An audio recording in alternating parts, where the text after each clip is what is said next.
Okay, Supergirl. Spoilers. All of them.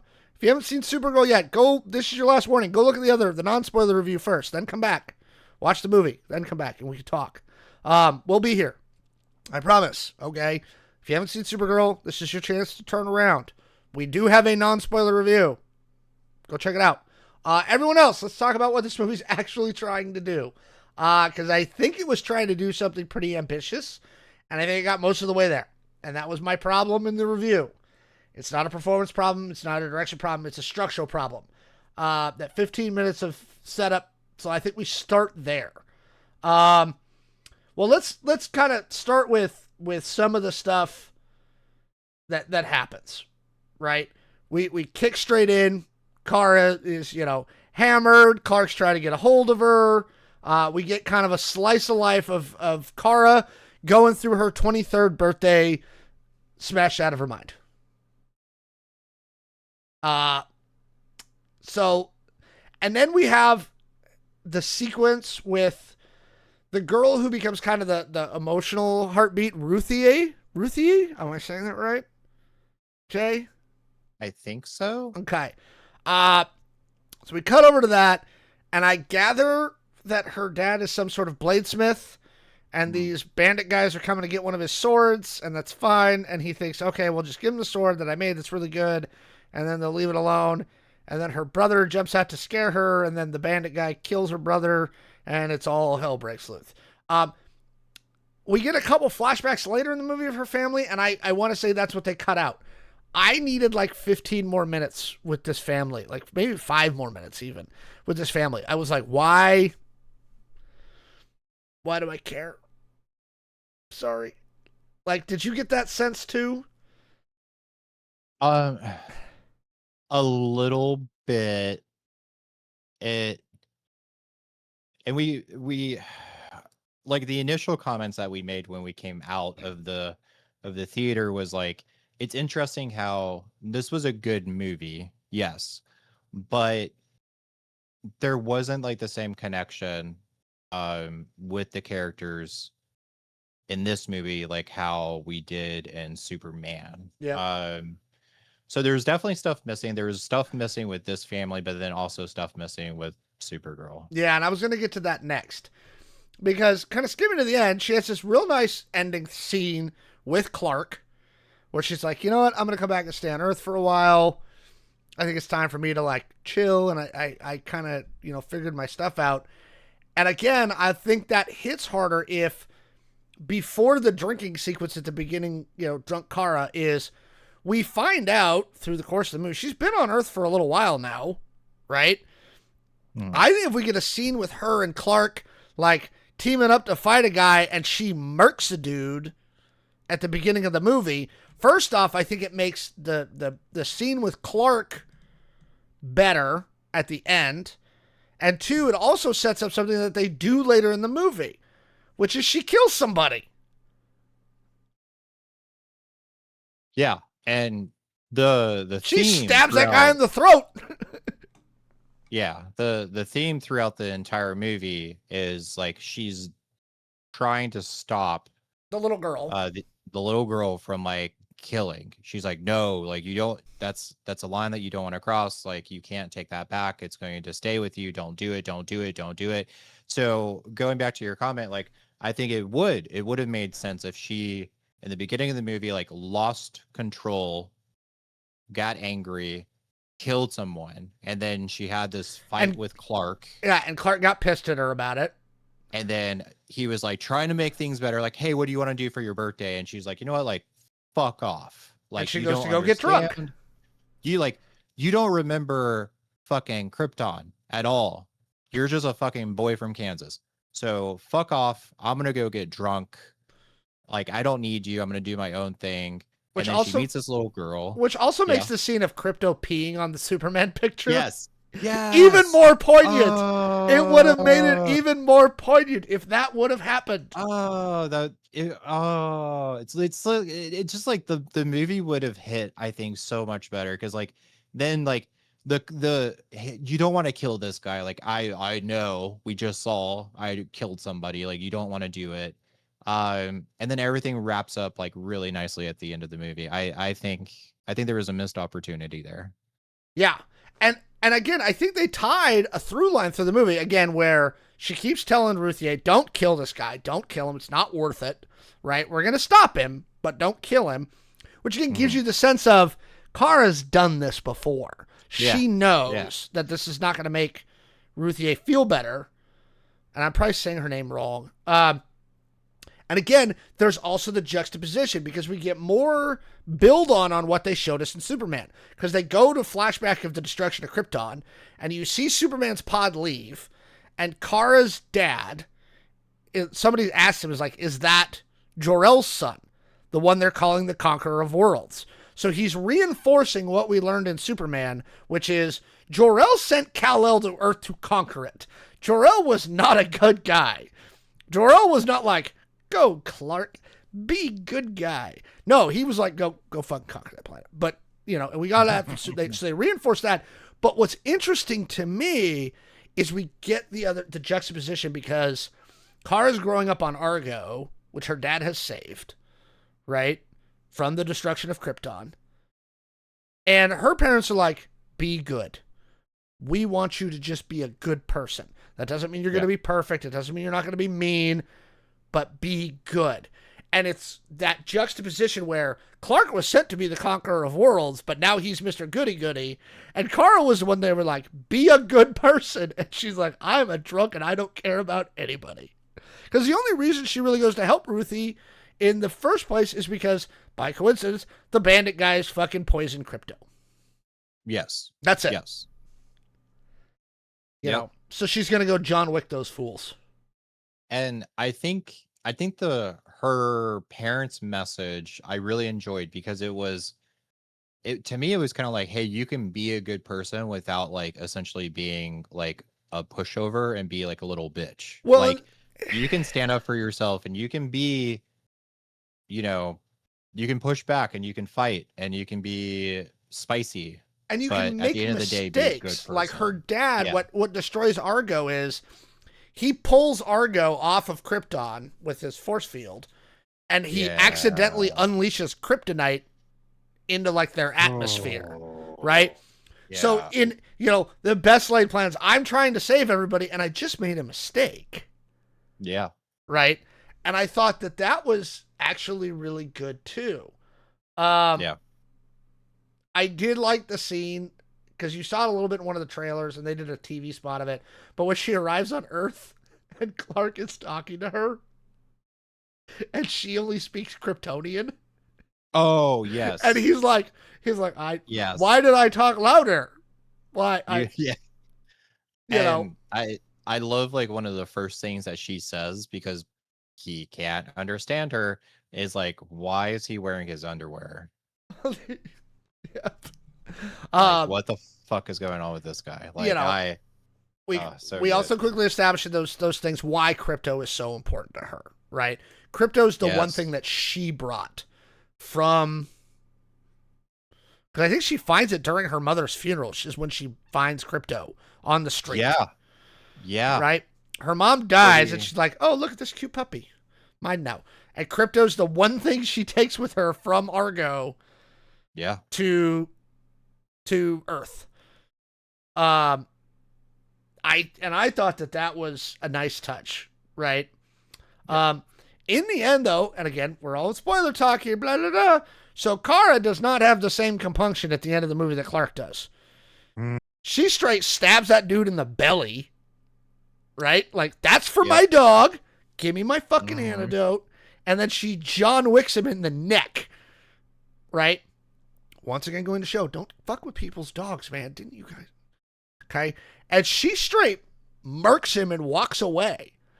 And I'll be honest, I was a little surprised by that choice. Because the whole movie, she'd been like, don't do it, Ruthye. Don't do it. And then she makes Ruthye go away. She's like, here, you go over there. I'll be right back. What did you think of that decision? Oh, I fucking loved it. And I was like, yes. Like, because if you notice, Clark and Superman is dealing with Krypto being taken, and he does lose his temper with Lex Luthor, but Yep. all he does is throw a fucking desk across the room.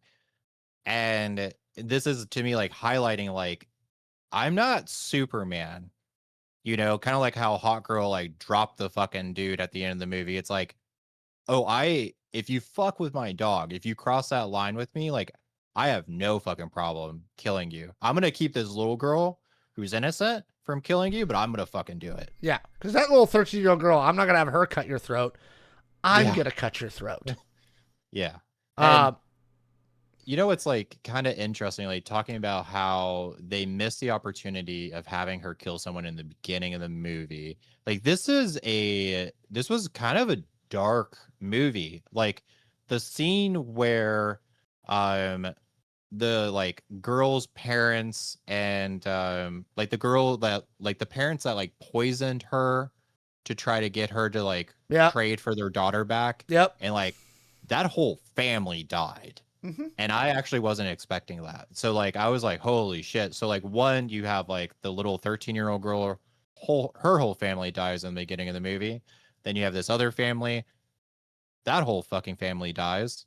You at the end of the movie, Supergirl is like, I don't fucking care. I'm gonna kill you. So it's not like they were shying away from this being a dark film. And also like for the first part of the movie, Supergirl's just fucking plastered. So it's kind of like I kind of want to know why they chose not to have that at the beginning of the movie. And again, I wouldn't be surprised if there's deleted scenes that we're missing here. Um, Yeah. Again, it feel that's where I was. I was like, when we got to the end, and again, it was the end that made me think of the beginning, because at the end of the movie, she goes back, she sees Clark, which I like the scene, right? She's killed the dude, she's rescued Crypto, she's come back to Earth, and she's like, all right, I'm gonna stay here for a while, right? And she doesn't tell Clark what happened. She's like, how was your trip? It was fine. It was good, bad. She's not like, well, a guy tried to kill Crypto, so I stabbed him in the throat. Okay.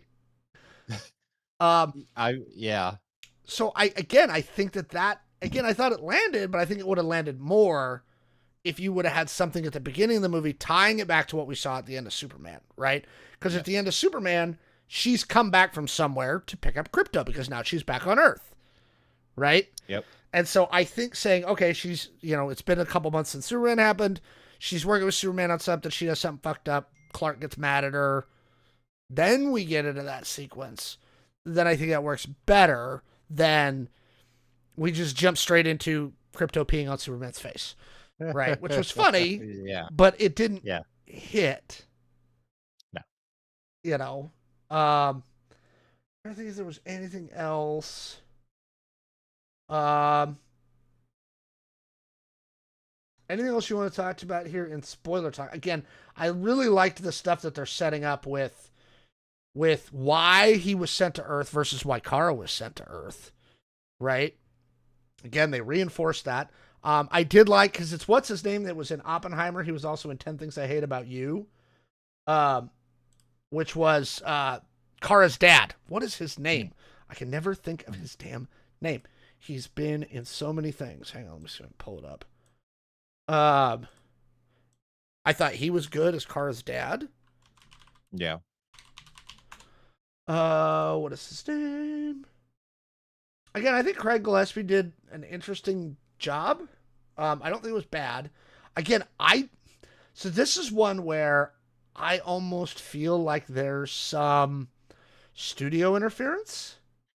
Like, was this James Gunn butzing with some things? David Krumholtz. He was in the Santa Claus. He was the head elf. Oh. He was also in yeah. Oppenheimer. And then, yeah, in this, he plays Kara's dad, Zor-El. Zoel. Again, I just firmly solid. So I kind of want to see what he's doing. This is the other thing. And actually, we may as well do a little bit of this too. I want to do about 5 more minutes. Let's talk about the DCU. Superman was good. This was fine. Yes. Yes. I think they're moving too slow. they're not building hype movie to movie, right? They're not building that crescendo of hype project to project, right? They're not going from Iron Man to Iron Man 2 to Captain America to Thor to Incredible Hulk to Avengers, right? Where it's happening in a sequence where it's happening just fast enough where you want to know what's coming, right? And the whole time they're like, okay, something's coming.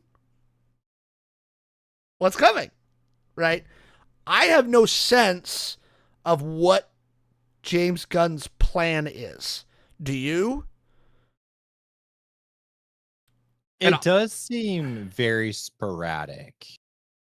Like, what projects they're greenlighting? Yeah, like okay. I'm very excited for the Clayface movie. Me too. Right? Clayface, as soon as I saw the very first trailer, I instantly went back to like the Batman animated TV series that I grew up with, where Clayface was a kind of a big villain in that.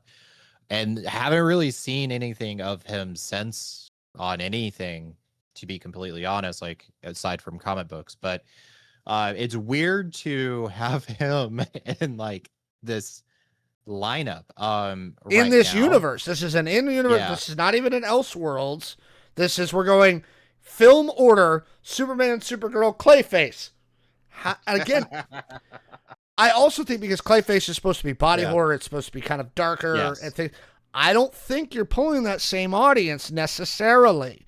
Like, but again, I don't feel like they're building hype movie to movie to movie. Yeah, I will say the only thing I'm excited, like I'm happy about with Clayface is that it's coming out literally a few days before Halloween, so this is like a Halloween movie. Awesome, great, love it. But like for instance, what was the lineup for Marvel, right? Like it was Iron Man 1, Iron Man 1, 2, Iron Man 2, Captain America, Thor, Incredible Hulk, Avengers. Yeah, it makes sense. We're gonna have Clayface, and we don't even know who the fuck Batman is. Yeah. No Batman. No Flash. No Wonder Woman. We have no idea. Right. Like we chose to do Clayface. Like we before Batman a movie, and it'd be really cool if at the end, like it's like, oh, this is who the new Batman is. But I don't know. The sequence of movies is a little weird to me. I don't understand it. I hope in like 2 or 3 years from now, like we look back on this and we're like, oh, everything makes sense now. We were so silly to question the great James Gunn. But like right now, it doesn't make sense. Like at least Marvel things made sense. And it made sense basically all the way through Endgame. Yes. You know, again, I'm lost here. Like, again, you can do B-level characters, and James Gunn himself proved that with Guardians of the Galaxy. And they did it with Ant-Man. And you can do B-level characters. That's fine. But I think if you're doing it this early, where you're not putting your headliners out there for eventually getting to Justice League, I think we have a problem. You know, we're getting Lanterns this summer, so I'll be curious to see what they do there. But somehow I think that's going to be kind of self-contained. All of these movies are pretty self-contained right now. Yeah. Which is not a bad thing, but again, I'm not seeing the through line here. And again, we're missing key characters. And it's not like Marvel, where Marvel is just so fucking huge, right? And at various times, various Marvel characters have been the most popular, right? Sometimes it's Spider-Man. Sometimes it's the X-Men. Sometimes it's the Avengers. Sometimes it's this. DC, the reason DC has the quote-unquote Holy Trinity is because that's kind of been DC's thing, right? DC has a lot of other characters, but it's all anchored around Batman, Superman, Wonder Woman, Flash, around the Justice League. You know? And so, and I think it's actually going to hurt their box office. Because, again, we had a year between Superman and this, which, again, I don't think is necessarily bad per se. But I'm like, again, I don't see the through line. Like, yeah, Clark's in it, but it's not important to the story. Nor do I see anything where I'm like, what are they building to? And maybe James, you know what? Maybe he's not building to anything. Maybe he's like, look, we're not doing this Marvel shit where we're building to a big bad. Hmm. You know, maybe it's just doing it like comic books. Like, hey, here's a story, and here's a story, and enjoy them. They're stories. And maybe we're overthinking this because we're so conditioned by Marvel and Star Wars and other franchises to be thinking, dude, you got to be building to something, right? Yeah. Hmm. And like to be fair, there were no end credits to this movie. I thought that was a little weird. I was like, oh, like I exact comment to you when you were like, oh, there's nothing at the like at the end of the movie. There's no end credit scene. I Nope. was like, is that allowed? Is that legal? Like what? Like we're not getting anything. So maybe that's like James Gunn like being like, I'm gonna fuck with you guys. Like I'm gonna do things different. I'm gonna do things my way. I don't know. Um so maybe he's not building to anything. It's just random movies. And it's just comic book movies. Yeah. That could be it. Maybe we finally hit on it. Um. All right. Well, that was kind of our spoiler thoughts on Supergirl. Again, not terrible. Not the best movie ever, but fine. Go in with your expectations where they are. If you have any spoiler comments, go ahead and leave them down in the comment section below and let us know your thoughts.